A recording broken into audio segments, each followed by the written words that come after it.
Hello दोस्तों, नमस्कार। स्वागत है एक बार फिर से आप सभी का अपने प्रिय चैनल पर। दोस्तों आपको बता दें जो आज की सबसे बड़ी खबर आ रही है, जहां पर प्रधानमंत्री नरेंद्र मोदी जी इस महीने कभी भी जा सकते हैं अमेरिका। जी हां दोस्तों, बड़ी खबर बताएंगे जो बाइडेन के राष्ट्रपति बनने के बाद पहली मुलाकात कैसे होने वाली है दोस्तों, और क्या रहने वाला है मोदी जी का बड़ा एजेंडा। जी हाँ दोस्तों, अमेरिका जाकर साथ ही आपको बताएंगे अगली खबर में, जहाँ पर तालिबान की सरकार बनने से पहले काबुल पहुंचे ISI चीफ। भारत के लिए बड़ा खतरे की खबर है दोस्तों। इस्लामाबाद से क्या चलेगी सरकार, बताएंगे इनके इस पूरे नीति को। जी हाँ दोस्तों, साथ ही अगली खबर में बताएंगे जहां पर तालिबान ने फिर सरकार गठन के ऐलान को टाल दिया है दोस्तों। अब अगले हफ्ते होगी इसकी घोषणा। बता दें आपको दरअसल क्या है इसका बड़ा वजह जो टाला गया है दोस्तों ऐलान। साथ ही अगली खबर में बताएंगे दोस्तों जहां पर पाकिस्तानी अर्थव्यवस्था का हुआ बुरा हाल तो जनता से ही भीख मांगने लगे इमरान खान। बताएंगे दोस्तों आखिर क्या कह दिया है इमरान खान ने। साथ ही बताएंगे जहां तालिबान के साथ पंजशीर के शेरों की जंग और तेज हो गई है दोस्तों, और साथ ही उन्होंने कह दी है बड़ी बात, कहा मर जाएंगे लेकिन आत्मसमर्पण कभी नहीं करेंगे। जी हाँ दोस्तों, बताएंगे अभी की क्या लेटेस्ट खबर है पंजशीर से। साथ ही अमेरिका का तालिबानियों को लेकर दाव एक बार फिर फेल हो गया है दोस्तों। खराब किए गए ब्लैक हॉक हेलीकॉप्टर को तालिबानी ठीक करके उड़ा रहे हैं दोस्तों, बड़ा दावा किया गया है और अमेरिका के इस दावे को पूरी तरह से खारिज कर दिया गया है दोस्तों। बताएंगे दरअसल पूरी बात क्या है। साथ ही आपको बताएंगे जहां पर ब्रिटेन में महारानी एलिजाबेथ द्वितीय की मौत होने पर आखिर क्या होने वाला है। जी हाँ दोस्तों, लीक दस्तावेज में बड़ा खुलासा हुआ है, आखिर होगा क्या इसकी जानकारी दी गई है दोस्तों। बताएंगे कैसा समय होने वाला है इनकी मौत के बाद। साथ ही बताएंगे जहां पर प्रधानमंत्री अन्नदाता को जल्द दे सकते हैं बड़ा तोहफा। उसके बाद अगर आप भी सड़क पर डेली चलते हैं दोस्तों, आपके पास खुद का व्हीकल है, कोई सी भी गाड़ी है, अगर आप भी हॉर्न से परेशान हैं तो चिंता मत करिए, आपके लिए केंद्र सरकार करने जा रही है इस नए नियम को लागू। बड़ी खबर दोस्तों, बताएंगे क्या है इस हॉर्न को लेकर नए नियम में। साथ ही पोस्ट ऑफिस की इस सुपर हिट स्कीम में सिर्फ एक बार लगाएंगे पैसा, हर महीने होगी गारंटीड इनकम। जी हाँ दोस्तों, बताएंगे क्या है पोस्ट ऑफिस बैंक से जुड़ी बड़ी खबर दोस्तों। तो हर तरह की खबर आपको बताने वाले हैं, तो बने रहिएगा वीडियो के अंत तक। और अभी खबरों में आगे बढ़ने से पहले अगर आप भी हमेशा की तरह मानते हैं कि अपने भारतीय सेना में वो शौर्य, बल, ताकत, क्षमता है जो किसी अन्य देश की सेना में नहीं है दोस्तों, साथ ही मोदी जी है तो हर चीज संभव है। और योगी जी होने वाले अगले मुख्यमंत्री, तो फटाफट से इस वीडियो को भी कर दीजिए लाइक,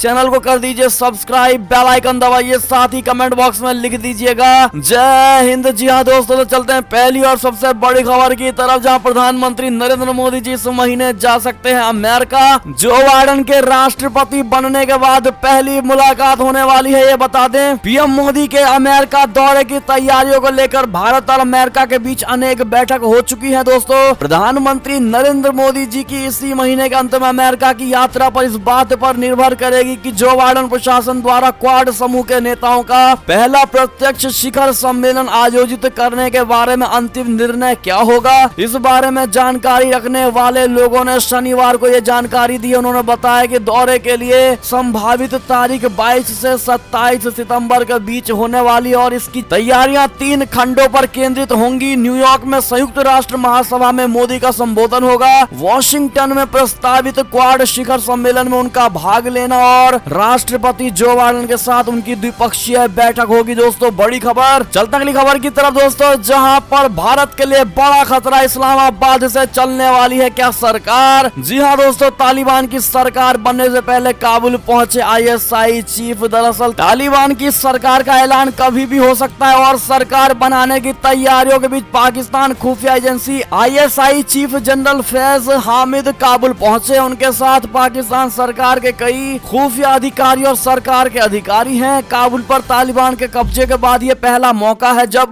किसी देश का बड़ा अधिकारी अफगानिस्तान पहुंचा हो। इससे पहले पाकिस्तान के विदेश मंत्री शाह महमूद कुरैशी भी काबुल के दौरे पर जाने वाले थे, लेकिन बाद में उनका दौरा टल गया था। इन सब के बीच सवाल ये उठ रहा है कि क्या ISI चीफ का दौरा भारत के लिए खतरे की घंटी है, और दूसरा सवाल ये है दोस्तों कि क्या काबुल की तालिबान सरकार इस्लामाबाद से चलने वाली है। बता दें पाकिस्तानी मीडिया के मुताबिक तालिबान शूरा के बुलावे पर पाकिस्तान ISI चीफ फैज हामिद अन्य अधिकारियों के साथ काबुल पहुंचे हैं और ये माना जा रहा है कि तालिबान की सरकार के अभी तक निर्माण न होने के पीछे भी पाकिस्तान का ही हाथ है और पाकिस्तान अपने करीबी आतंकियों को अफगानिस्तान में बनने वाली सरकार में बड़े ओहदे पर बैठाना चाहता है दोस्तों। तो वहीं तालिबान के अंदर भी कई खेमे बन गए हैं और अंदरूनी रस्सा कस्सी की वजह से तालिबान की सरकार का गठन नहीं हो पा रहा है। तो वहीं ISI चीफ के काबुल दौरे से सवाल उठ रहे हैं कि क्या तालिबान के अंदर मची कलह को शांत कराने के लिए फैज हामिद काबुल के दौरे पर पहुंचते हैं। जी हाँ दोस्तों, बड़ी खबर। ऐसे में दोस्तों साफ माना जा रहा है कि पाकिस्तान को तालिबानियों से डर है कि कहीं पाकिस्तान की भी हालत खराब ना हो जाए तालिबान सरकार बनने को लेकर। ऐसे में दोस्तों पाकिस्तान ये चाहता है कि उसके जानने वाले बड़े ओहदे पर बैठे, बड़े पद पर बैठे, ताकि पाकिस्तान अपने उंगली पर आतंकवादियों को नचा सके दोस्तों और पूरे अफगानिस्तान पर भी अपना कब्जा कर सके, साथ ही पूरे विश्व में आतंक फैला सके। अगर आप भी मानते हैं कि कभी उसका ये मंसूबा पूरा नहीं होगा दोस्तों, तो ये सुझाव जरूर दीजिएगा इमरान खान को। बात करें अगली खबर की, तो तालिबान ने फिर सरकार गठन के ऐलान को टाल दिया है दोस्तों और अब अगले हफ्ते होगी इसकी घोषणा। दरअसल क्या रहा कारण आपको बता दें। आखिर सरकार के गठन पर विभिन्न समूहों के साथ बातचीत के लिए तालिबान द्वारा गठित एक समिति के सदस्य खलील हक्कानी ने बताया कि क्यों सरकार गठन में देरी हो रही है। उन्होंने कहा कि तालिबान एक व्यापक आधारित सरकार बनाना चाह रहा है जिसमें सभी की भागीदारी हो और इसे दुनिया स्वीकार करे। वास्तव में यही वजह है जिस कारण सरकार गठन में देरी हो रही है। उन्होंने कहा कि तालिबान अपनी खुद की सरकार बना सकता है, लेकिन अब वे एक ऐसा प्रशासन बनाने पर ध्यान केंद्रित कर रहा है जिसमें समाज के सभी दलों, समूहों और वर्गों का उचित प्रतिनिधित्व होना चाहिए। देखते हैं दोस्तों आखिर ये कैसी सरकार बनाते हैं। फिलहाल तो इनकी सरकार नहीं बनने वाली है, लेकिन एक हफ्ते तक के लिए टाल दिया गया है दोस्तों। बात करें अगली खबर की, तो पाकिस्तानी अर्थव्यवस्था का हुआ बुरा हाल, तो जनता से बोले इमरान खान, कहा आप लोग भरे टैक्स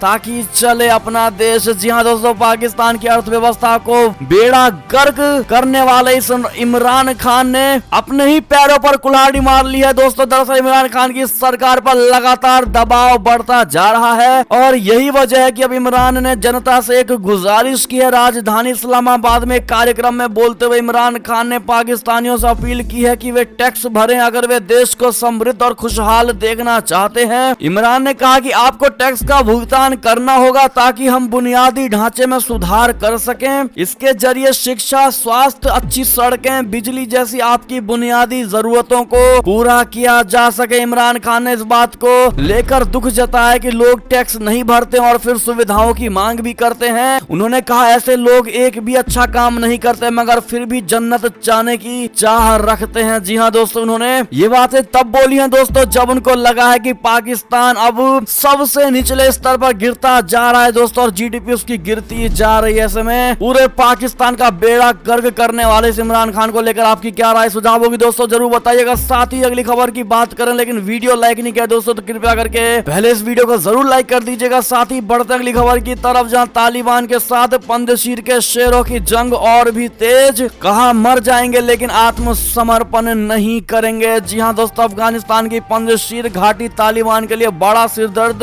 बनती जा रही है दोस्तों। एक दिन पहले ही तालिबान ने यह दावा किया था कि उसके लड़ाकों ने पंजशीर पर कब्जा कर लिया है, जिसके तुरंत बाद विरोधी धड़े के नेता अहमद मसूद और अफगानिस्तान के पूर्व उपराष्ट्रपति अमरुल्लाह साले ने इन दावों को खारिज कर दिया था दोस्तों। और ऐसी रिपोर्ट है कि तालिबान लड़ाकों ने पंजशीर घाटी के कई महत्वपूर्ण रणनीतिक ठिकानों पर कब्जा कर लिया है, लेकिन पूरे इलाके पर उनका नियंत्रण नहीं हो पाया है। और इस बीच पंजशीर में शनिवार को भी तालिबान और विरोधी गुटों में हिंसक झड़प हुई है दोस्तों। बता दें तालिबान विरोधी रेजिस्टेंस फोर्स के कमांडर अहमद मसूद ने पंजशीर को तालिबान के चुंगल से बचाने की कसम खाई है। उन्होंने शनिवार को अफगानिस्तान के खामा प्रेस से बात करते हुए कहा है कि ईश्वर, न्याय और स्वतंत्रता के लिए हम अपने प्रतिरोध को कभी नहीं रोकेंगे। मसूद ने यह भी कहा है कि पंजशीर में प्रतिरोध और अफगानिस्तान में महिलाओं के अधिकारों के विरोध से संकेत मिलता है कि अफगान कभी भी अपने वैध अधिकारों के लिए लड़ना नहीं छोड़ा करते हैं। जी हाँ दोस्तों, साथ ही आपको बता दें जहाँ पर सरकार बनाने में जुटे तालिबानियों को पंजशीर के विद्रोहियों ने खूब ललकारा है दोस्तों। अहमद मसूद ने कहा है कि आजादी के लिए विरोध कभी नहीं रुकेगा, हम हमेशा तैयार हैं। जी हाँ दोस्तों, और हम पंजशीर को ही नहीं पूरे अफगानिस्तान अफगानिस्तान को आजाद करके दिखाएंगे इन तालिबानियों से। देखते हैं दोस्तों इनके शौर्य और विश्वास में कितनी ताकत है। चलते अगली खबर की तरफ, जहां पर मीडिया का गला घोटने में जुटे इमरान खान। पाकिस्तानी विपक्षी का फूटा गुस्सा, कहा आवाम की आवाज दबा रही है इमरान सरकार। जी हां दोस्तों, पाकिस्तान में इमरान की सरकार मीडिया की आवाज कुचलने में जुट गई है। पाकिस्तान डेमोक्रेटिक मूवमेंट के प्रमुख मौलाना फजलुर रहमान ने कहा है कि इमरान खान की पाकिस्तानी तहरीक इंसाफ यानी पीटीआई सरकार मीडिया अथॉरिटी बिल के जरिए मीडिया की आवाज दबाना चाहती है। ये ऐसे वक्त पर आया है जब देश के मीडिया समूहों के विरोध के बावजूद पाकिस्तानी मीडिया विकास प्राधिकरण यानी पीएमडीए विधेयक को सरकार लाना चाहती है। इसकी तुलना बेरहम कानून से की गई है। दोस्तों बात करें अगली खबर की तो अमेरिकी दाव फेल हो गया है। दोस्तों खराब किए गए ब्लैक हॉक हेलीकॉप्टर को तालिबानी लड़ा के ठीक करके उड़ा रहे हैं। दोस्तों दरअसल अफगानिस्तान में करीब 20 साल तक तालिबान से जंग लड़ने के बाद आखिरकार जिस प्रकार से अमेरिकी सेना अपने वतन लौट गई है दोस्तों, और काबुल छोड़ने से पहले अमेरिकी सेना ने वहां मौजूद अपने ज्यादातर हेलीकॉप्टर और युद्धक विमानों को खराब कर दिया ताकि तालिबान किसी भी कीमत पर उसका इस्तेमाल ना कर सके। हालांकि अब तालिबान ने इसका भी तोड़ निकाल लिया है। अमेरिका के छोड़े गए 2 ब्लैक हॉक हेलीकॉप्टर को तालिबान ने अफगान सेना की इंजीनियरिंग टीम से मरम्मत करवा कर उड़ान लायक बना लिया है। दोस्तों अफगान सेना की इंजीनियरिंग टीम ने ऐसे ब्लैक हॉक हेलीकॉप्टरों को ठीक कर लिया है जिन्हें अमेरिकियों ने बर्बाद कर दिया था। अफगान सेना के पायलट नकीब हिम्मत ने खुद अपने फेसबुक पेज पर इसकी जानकारी देते हुए लिखा है कि अमेरिकियों द्वारा नष्ट किए गए विमानों के इंजन को फिर से उड़ान भरने के लायक बना लिया गया है। जी हाँ दोस्तों, ऐसे में जिस प्रकार से अमेरिका ने यह दावा किया था कि हमने पूरे हेलीकॉप्टरों को और एमपी मशीनों को खराब कर दिया है दोस्तों, और अब तालिबानी उसका यूज नहीं कर पाएंगे, लेकिन ये अमेरिकियों का दावा फेल हो गया है। दोस्तों क्या कहेंगे ऐसे में आप लोग बताइएगा जरूर। साथ ही चलते हैं अगली खबर की तरफ, जहां पर काबुल की सड़कों पर बुर्का नशी महिलाओं की हुंकार, कहा हमें 20 साल पहले वाली औरतें ना समझना। जी हाँ दोस्तों, बता दें अफगानिस्तान में तालिबान ने सत्ता संभालने के बाद शरीयत कानून के मुताबिक महिला अधिकार तय किए गए हैं। दोस्तों तालिबान के शासन के विरोध में काबुल में महिलाओं ने अपने अधिकारों के लिए मार्च निकाला है। महिलाओं का कहना है कि उन्हें समानता अधिकार चाहिए। महिलाएं अपने विरोध प्रदर्शन के दौरान नारेबाजी भी कर रही हैं। अफगानी महिलाएं अपने विरोध प्रदर्शन में कह रही हैं कि हम 20 साल पहले वाली औरतें नहीं हैं, हमें समानता, न्याय और लोकतंत्र चाहिए। महिलाएं काबुल के फेवरे एब एक्सवायर के पास से ही मार्च निकाल रही हैं। अफगानी महिलाएं तालिबान शासन में अपना भविष्य सुरक्षित नहीं मान रही हैं दोस्तों। लेकिन इसी बीच महिलाओं को लेकर बड़ी खबर आ रही है अफगानिस्तान से, जहां पर तालिबान के खिलाफ महिलाओं ने प्रोटेस्ट किया है दोस्तों, जिसके बाद काबुल में एक्टिविस्ट को पीट पीट कर लहूलुहान कर दिया गया है। बड़ी खबर, अफगानिस्तान में एक महिला एक्टिविस्ट ने तालिबान पर उनकी बेरहमी से पिटाई करने का आरोप लगाया है। दोस्तों ये महिला एक्टिविस्ट काबुल में एक प्रदर्शन में शामिल हुई थी, जिसका जिक्र अभी हमने किया था दोस्तों, और ऐसे में शामिल इस महिला कार्यकर्ता का एक वीडियो सामने आया। इस वीडियो में उनके सिर पर गहरी चोट नजर आ रही है दोस्तों, और उनके चेहरे तक नजर आ रहा है ब्लीडिंग। जी हाँ दोस्तों, ऐसे में क्रूरता अभी भी पूरे तालिबानियों में भरा हुआ है दोस्तों। लेकिन महिलाएं प्रोटेस्ट तो कर रही हैं, लेकिन सुरक्षित बिल्कुल नहीं है दोस्तों। जिनके हाथ में बंदूक है वो चाहे प्रोटेस्ट करने वाली सभी महिलाओं को एक लाइन से सुला सकते हैं दोस्तों, फायरिंग करके। लेकिन ऐसे में बढ़ते अगली खबर की तरफ, जहां पश्चिमी देशों से मुकाबले के पीछे खबर आ रही है, अब नौजवानों को लड़ने भिड़ने के लिए तैयार कर रही है चीन की कम्युनिस्ट पार्टी। जी हाँ दोस्तों, चीन में चल रही बदलाव की ताजा लहर के बीच अब राष्ट्रपति शी जिनपिंग और सत्ताधारी कम्युनिस्ट पार्टी ने देश के नौजवानों का आह्वान किया है कि वे तमाम भ्रम छोड़कर राष्ट्रीय संप्रभुता, सुरक्षा और विकास की रक्षा के लिए संघर्ष करने को तैयार हो जाएं। शी जिनपिंग ने बीते 1 सितंबर को पार्टी के युवा और मध्य आयु वाले पदाधिकारियों की एक बैठक को संबोधित किया। इसमें उन्होंने कहा कि फिलहाल दुनिया में ऐसे गहरे बदलावों की गति तेज हो गई है जैसा पिछली 1 सदी में नहीं देखा गया। उससे चीनी राष्ट्र का कायाकल्प एक महत्वपूर्ण दौर में पहुंच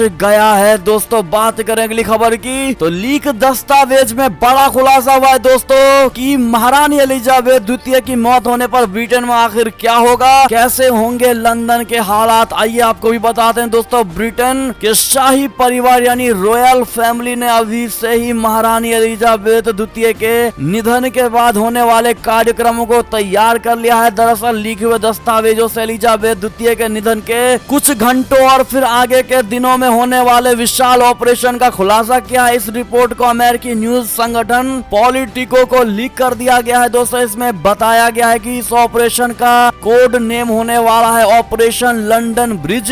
एलिजाबेथ द्वितीय के निधन वाले दिन को अधिकारी डी डे के रूप में जानेंगे। जी हाँ दोस्तों, ब्रिटिश इतिहास में सबसे लंबे समय तक सेवा करने वाले 95 वर्षीय महारानी को उनकी मृत्यु के 10 दिन बाद दफनाया जाएगा। उनके बेटे और वारिस प्रिंस चार्ल्स महारानी के दफन होने से पहले ब्रिटेन के दौरे पर जाएंगे। योजनाओं के मुताबिक महारानी के ताबूत को 3 दिनों के लिए संसद के सदनों में रखा जाएगा। अधिकारियों ने अनुमान लगाया है कि महारानी की मौत की खबर सुनकर सैकड़ों हजारों लोग लंदन आएंगे। इससे ग्रिड लॉक, पुलिस को भीड़ को संभालने और खाने की दिक्कत जैसी समस्याएं पैदा हो सकती हैं, जिससे निपटने के लिए तैयारी की गई है। दोस्तों और ये सारी प्लानिंग उनके मरने से पहले ही की जा रही है। ऐसे में आप समझ पा रहे होंगे कितना विचित्र ये प्लानिंग होने वाली है दोस्तों, और इस तरह की जीते टाइम में प्लानिंग करना कितनी विचित्र है। दोस्तों क्या कहेंगे ऐसे में आप लोग बताइएगा जरूर। चलते हैं अगली खबर की तरफ, जहां पर अमेरिका जैसे दगाबाज दोस्त के साथ क्या चीन को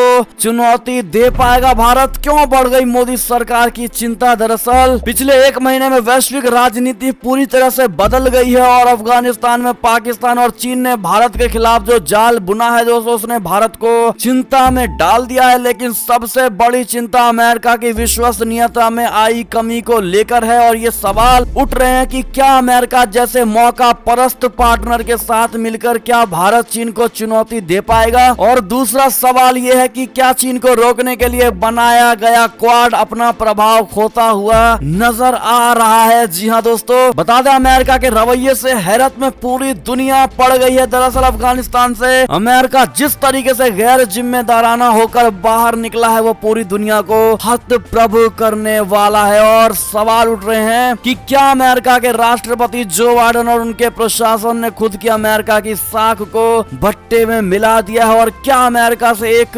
महाशक्ति होने का तमगा अब छिन गया है? जी हाँ दोस्तों, क्या कहेंगे ऐसे में आप लोग सुझाव जरूर दीजिएगा। क्या अमेरिका के बल पर भारत चाइना और बड़े देशों को चुनौती दे पाएगा दोस्तों, या फिर उसको इकलौते ही सब कुछ करना पड़ेगा? बताइएगा जरूर। साथ ही अगली खबर की बात करें जो सबसे बड़ी खबर आ रही है, जहां पर सार्वजनिक किए जाएंगे अमेरिकी 9/11 हमले के कुछ दस्तावेज, जहां बढ़ सकती है सऊदी अरब की मुश्किलें। जी हाँ दोस्तों, अमेरिका के राष्ट्रपति जो बाइडेन ने 11 सितंबर 2001 को हुए आतंकवाद हमले से संबंधित कुछ दस्तावेजों को गोपनीय सूची से हटाने का निर्देश दिया है। सरकार का ये फैसला उन पीड़ितों के परिवारों के लिए मददगार होगा जो सऊदी अरब की सरकार के खिलाफ अपने आरोपों के संबंध में लंबे समय से रिकॉर्ड मांग कर रहे थे। जी हाँ दोस्तों, इसके लिए आवश्यक है कि अविकृत दस्तावेज अगले 6 महीनों में जारी किए जाए। न्यूयॉर्क में संघीय अदालत में एक मुकदमा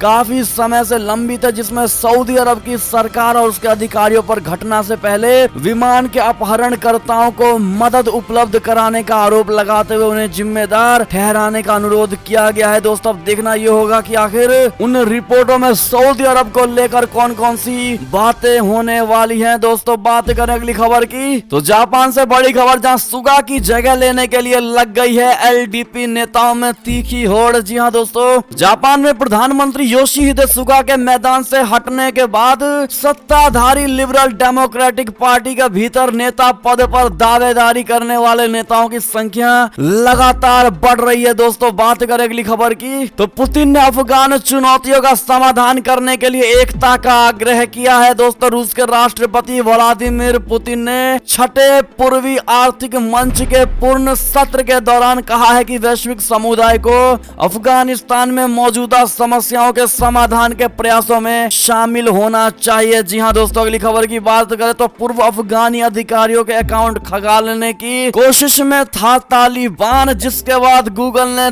दिया है जोर का झटका। जी हाँ दोस्तों, विश्व के सबसे बड़े सर्च इंजन कहे जाने वाले गूगल ने आतंकी संगठन तालिबान को बड़ा झटका दिया है। दोस्तों गूगल ने अफगानिस्तान सरकार के ईमेल अकाउंट्स को अस्थायी तौर पर बंद कर दिया है। बताया यह जा रहा है कि इस्लामिक आतंकी संगठन तालिबान अफगानिस्तान सरकार के गूगल अकाउंट अकाउंट का इस्तेमाल करने की कोशिश कर रही थी, जिसे गूगल ने रोक दिया है दोस्तों। दरअसल इनका इस्तेमाल तालिबानी आखिरकार उनको मारने के लिए कर रही थी दोस्तों। ऐसे में गूगल ने बड़ा काम कर दिया। थैंक यू गूगल, जरूर कह दीजिएगा आप लोग भी। साथ ही अगली खबर की बात करें तो थाईलैंड के पीएम ओचा ने संसद में हासिल किया है विश्वास मत। विपक्ष ने कोरोना भ्रष्टाचार को लेकर लगाए थे इन पर गंभीर आरोप। जी हाँ दोस्तों, बढ़ते हैं अगली खबर की तरफ, जहां हिमाचल प्रदेश से बड़ी खबर, कैबिनेट ने लिया है बड़ा फैसला। 14 सितंबर तक बंद रहेंगे स्कूल, ऑनलाइन होंगी परीक्षाएं। जी हाँ दोस्तों, कोरोना महामारी के बीच हिमाचल प्रदेश कैबिनेट ने 14 सितंबर तक विद्यार्थियों के लिए स्कूलों को बंद ही रखने का फैसला लिया है दोस्तों। अगली खबर की बात करें तो पूर्वोत्तर के 5 विद्रोही समूहों ने केंद्र सरकार के साथ कार्बी आंगलोंग समझौते पर किया हस्ताक्षर, जिसमें 1000 उग्रवादी करेंगे सरेंडर। जी हाँ दोस्तों, पूर्वोत्तर के 5 विद्रोही समूहों ने केंद्र सरकार के साथ ऐतिहासिक कार्बी आंगलोंग समझौते पर हस्ताक्षर किए हैं। समझौते के वक्त गृह मंत्री अमित शाह और असम के मुख्यमंत्री हिमंता बिस्वा शर्मा भी मौजूद थे। ये समझौता गृह मंत्रालय के दिल्ली स्थित नॉर्थ ब्लॉक कार्यालय में हुआ है दोस्तों। इस समझौते के बाद केंद्रीय गृह मंत्री अमित शाह ने कहा है कि मैं सभी जन प्रतिनिधियों को आश्वस्त करना चाहता हूं कि 5 संगठन और असम सीएम समझौते के सभी शर्तों को समय रहते पूरा करेंगे। जी हाँ दोस्तों, असम के सीएम हिमंत बिस्वा शर्मा ने कहा है कि इस समझौते के तहत 1000 उग्रवादी आत्मसमर्पण करेंगे, कई हथियार भी सरेंडर किए जाएंगे, फिर से शांति बहाली होगी। ये एक बड़ी उपलब्धि है। जी हाँ दोस्तों, इस पर आपके क्या विचार होंगे दोस्तों, जरूर बताइएगा। बढ़ते हैं अगली खबर की तरफ दोस्तों, जहां पूरे देश का दिल जीत लिया प्रमोद भगत और मनोज सरकार को पदक जीतने पर पीएम मोदी ने फोन पर दी ये कहकर बधाई। जी हाँ दोस्तों, ऐसे में आप भी उनको बहुत बहुत कांग्रेचुलेशन, बहुत बहुत बधाई जरूर कह दीजिएगा। बात करें अगली खबर की तो चुनावी ऐलान के बीच ये बड़ी खबर, जहां प्रधानमंत्री अन्नदाता को जल्द दे सकते हैं नया तोहफा। किसान संगठनों के आगे नहीं झुकेगी सरकार। दरअसल किसानों से बातचीत में शामिल रहे कि केंद्रीय मंत्री से किसानों की समस्या पर हुई बात का अंश आपको बता दे। मंत्री जी का कहना है कि केंद्र सरकार किसान संगठनों के अड़ियल रुख को देखकर उनसे बातचीत की पहल नहीं करेगी। प्रधानमंत्री की चिंता में देश के किसान हैं और हम उनके लिए जो बन पड़ेगा वो सब कुछ करेंगे। प्राप्त जानकारी के अनुसार जल्द ही केंद्र सरकार किसानों के हित में एक बड़ा फैसला ले सकती है दोस्तों। इसकी तैयारी बड़े जोर शोर से चल रही है। सूत्रों का कहना है कि कृषि मंत्रालय इसके बाबत काम कर रहा है, हालांकि उन्होंने इसके आगे कोई भी खुलासा करने से इनकार कर दिया है दोस्तों। बढ़ते अगली खबर की तरफ, जहां पर झारखंड से खबर, नई विधानसभा में नमाज के लिए दिया गया है एक कमरा, जिसके बाद बीजेपी ने कहा हनुमान मंदिर भी बनाओ। जी हाँ दोस्तों, अगर आप भी मानते हैं कि होना चाहिए तो सब कुछ बराबर, ये बात जरूर लिखिएगा। साथ ही अगली खबर की बात करें तो वीआईपी दर्शन के लिए अब घर बैठे बनवा सकेंगे ई पास। 100 रुपए होगी मात्र इसकी फीस। जी हाँ दोस्तों, और ये ई पास महाकाल दर्शन के लिए होने वाला है दोस्तों, इसलिए कमेंट सेक्शन में जय महाकाल लिखना मत भूलिएगा। बात करें अगली खबर की तो सड़कों पर वाहनों के पौ चौचों से मिलेगी मुक्ति। हॉर्न मारने पर सुनाई देंगी बांसुरी और वायलिन की धुन। सरकार ला रही है इसको लेकर नए नियम। जी हाँ दोस्तों, सुबह सुबह जब आप घर से दफ्तर के लिए निकलते हैं तो सड़कों पर वाहन के हॉर्न से परेशान हो जाते हैं, और ऐसे में इन सभी परेशानियों को देखते हुए केंद्र सरकार बड़ा नियम लाने जा रही है दोस्तों हॉर्न को लेकर। ऐसे में आपको सुनाई देंगी बांसुरी और वायलिन जैसी धुन। बड़ी खबर, क्या कहेंगे ऐसे में आप लोग दोस्तों सरकार के इस नियम लागू करने को लेकर, बताइएगा जरूर। साथ ही आपको बता दें, राम भक्तों के लिए बड़ी खुशखबरी, IRCTC शुरू कर रहा है रामायण यात्रा ट्रेन। जी हाँ दोस्तों, बढ़ते अगली खबर की तरफ, जहां पर पोस्ट ऑफिस की इस सुपर हिट स्कीम में सिर्फ एक बार लगाएं पैसा, हर महीने होगी गारंटीड इनकम। जी हाँ दोस्तों, बता दें पोस्ट ऑफिस की मंथली इनकम स्कीम एक ऐसी सुपर हिट स्कीम है दोस्तों, जिसमें सिर्फ एक बार आपको पैसा लगाना पड़ता है। MIS अकाउंट का मैच्योरिटी पीरियड 5 साल का होता है, यानी 5 साल बाद से आपको गारंटीड मंथली इनकम होने लगेगी। जी हाँ दोस्तों, दरअसल MIS अकाउंट के लिए आपके पास पोस्ट ऑफिस यानी डाकघर में सेविंग अकाउंट होना बहुत जरूरी है। आपके पास ID प्रूफ के लिए आधार कार्ड या पासपोर्ट या वोटर कार्ड, ड्राइविंग लाइसेंस आदि होना जरूरी है। आपको 2 पासपोर्ट साइज के फोटोग्राफ देने होंगे दोस्तों। ऐसे में फॉर्म भरने के साथ ही नॉमिनी का नाम भी देना होगा। ये खाता खोलने के लिए शुरू में मात्र 1000 रुपए कैश या चेक के जरिए जमा करना होगा। बाकी प्रोसेस हमने दोस्तों स्क्रीन पर दिखाई दिया है, आप देख पाएंगे दोस्तों। अच्छे से पढ़ करके समझ लीजिएगा, ना समझ में आए तो कमेंट में जरूर पूछिएगा दोस्तों, आपको वहीं के वहीं जवाब दे दिया जाएगा। और ऐसे में ये थी अब तक की सारी बड़ी खबरें। आपको हमारी खबरें कैसी लगी दोस्तों? आशा करता हूँ बहुत अच्छी लगी होगी। अगर थोड़ी भी अच्छी लगी है तो इस वीडियो को अभी अपने भाई बंधुओं में व्हाट्सएप, फेसबुक, ट्विटर के जरिए पूरे भारत में शेयर करना बिल्कुल मत भूलिएगा दोस्तों। और अभी कर दीजिए इस वीडियो को लाइक, चैनल को कर दीजिए सब्सक्राइब, बेल आइकन दबाइए, साथ ही कमेंट बॉक्स में लिख दीजिएगा जय हिंद जय भारत। तो मिलते हैं आपसे अगली बड़ी खबर में, तब तक अपना ख्याल रखिएगा। बहुत बहुत धन्यवाद दोस्तों बने रहने के लिए। जय हिंद।